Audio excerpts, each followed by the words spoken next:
All right. Well, welcome to the morning huddle. Thanks, Ben, for inviting me. Things are starting to get exciting here. Things are starting to heat up a little bit, but busy season isn't even quite here yet. We've got, literally call volume is gonna double here shortly. So I hope you guys are ready for it. So it's appropriate that we talk today, since we're going through our core values, that we would talk a little bit about sportsmanship. When I chose sportsmanship for one of our core values, to me, it was kind of like funny to choose that because I'm not actually like a big sports guy. I don't watch any sports like on TV or anything like that, but I love camaraderie. I love honor. I love teamwork. I love the culture of a good team. So that's kind of why I chose that. And when we created Movebees, I knew that we wanted to have something that was going to have those kind of values in that type of culture where it's like, hey, everybody is like trying their best to win. It's like super competitive, right? But like in sports, like you think about like basketball, a guy just come in like barreling down the court, knocks a guy over, gets the hoop, gets the layup, right? And then turns around and like helps the guy up next to him. Like that's the type of culture that I want to create. Do you believe that if you cared for other people's success, even more than you cared for your own success, that in turn that you could be more successful? Let that sink in for a minute, because I believe that it's actually true. So a lot of you guys know that when I was building my business, I had to sell cars for about 5 years.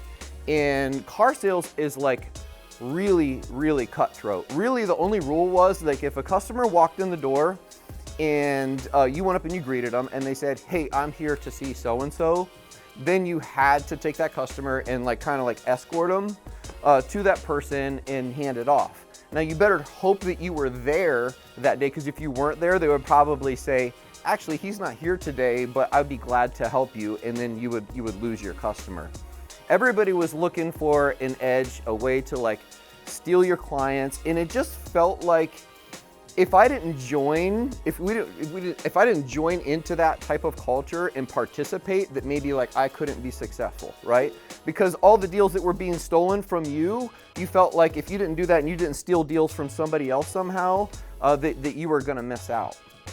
It created an environment that was kind of toxic. There was always a lot of drama going on. It really wasn't a great place to work. It was a situation where you would be hanging out because there was a lot of downtime, and you literally just be hanging out with the guys that you sold cars with, joking around and stuff like that. But just knowing that if next time they get a chance to steal your customer, they're gonna steal your customer, right? And that is not at all what I wanted when I created Movebees. I want to share a Bible verse with you guys that I just love. It says, "Do nothing out of selfish ambition or vain conceit. Rather, in humility, value others above yourselves, not looking to your own interests, but each of you to the interests of others." God's values are like contrary to the world's values, right?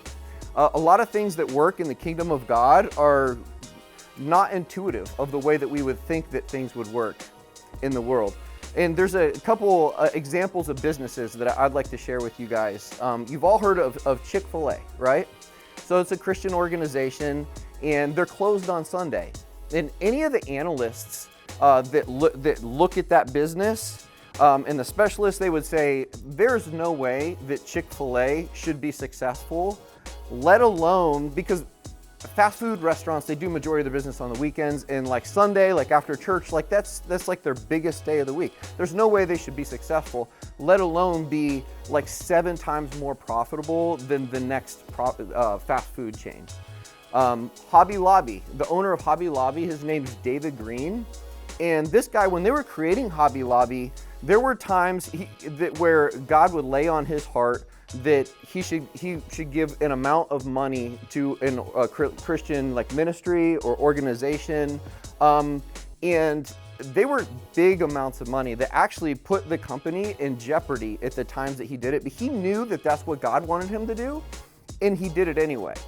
And God would continue to bless that company. And today they have over 900 stores. They're doing $5 billion in revenue. They're continuing to grow like crazy. And they give away 50% of all of their profits to ministries around the world. Which again, that's one of those things, they give away 50% of their profits and they're able to be as successful as they are. And I believe that God is, blessing those businesses. Now, we've all heard like the mantras, like I think this stuff is ingrained in the universe, right? And it doesn't matter like what you believe, whether you believe in God or not. Like we've all heard the mantras like what goes around comes around, right? Or karma. And those are just, examples of like, even no matter what you believe, the world believes, a lot of these things to be true. Like whatever you're putting out kind of like into the universe, like you're going to get back. So let's be competitive. Let's try our best to win. It's awesome to want to lead the leaderboard. But man, there's a lot of opportunities when we're selling here to dodge certain leads, right? There's going to be opportunities to where you get a phone call to where you might be able to steal somebody else's deal.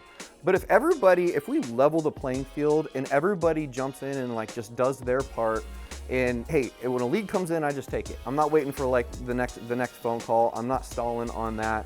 Everybody here can be successful. Here's what I'm asking of you guys. Would you guys help us to create this thing that we feel is so important, a place where people are excited to come to work because they feel like, hey, I have a team there, I have a work family, these people care for me, they care for my success. I mean, we're being competitive, but they care for my success as well. And we're trying to do something that is bigger than us, right? We want to create something here that we have a higher purpose beyond just making money. I mean, that is the value of this company. Someday, when we're making really good money at this, we want to give away a lot of our profits to like ministries and things around the world. We want to try and make a difference. And we want you guys to know that you're a part of that. Every time you're making a sale, you are a part of that.